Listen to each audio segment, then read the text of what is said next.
Hello, Management 317. My name is Colin Millay, and for the research project, I decided to research violence in the workplace and what we can do and HR personnel can do to protect these employees.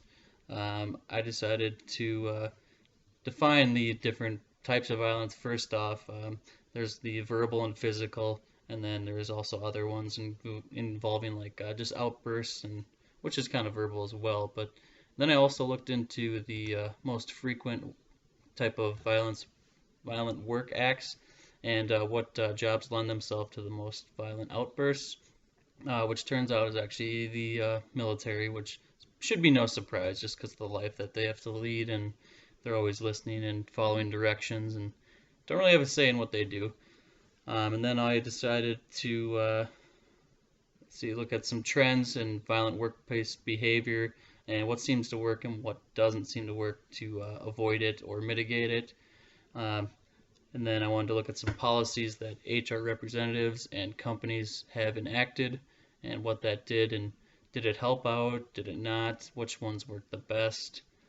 And then I wanted to look at what would happen if you were the person that would actually have a violent outburst, and what kind of cost that would accrue, including like financial cost, mental costs for you and your coworkers.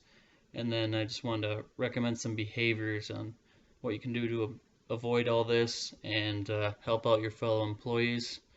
I decided to bring all this information into the company I work for, which is HBC, and I've been there for about 3 years. And since I've been there, I haven't seen any major violent acts. I mean, everyone gets a little stressed out with technical issues, but I've never seen a violent outburst or anything like that.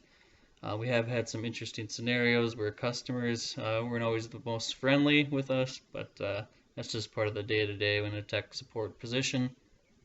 But then I also followed up with my HR manager there, and we talked about the scenarios, and he brought up a past event where a technician had some issues and what they did to, I guess, help the technician through that issue and also help everyone around him get past this person's mess up, I guess we'll say.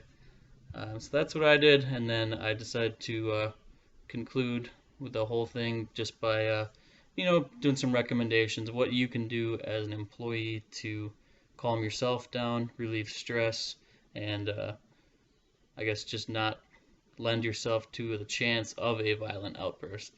Then I also looked into what you can do to help other people at the workplace with the same issue. So that's basically the gist of my research paper. I look forward to looking into all yours, and you guys have a great Memorial Day weekend.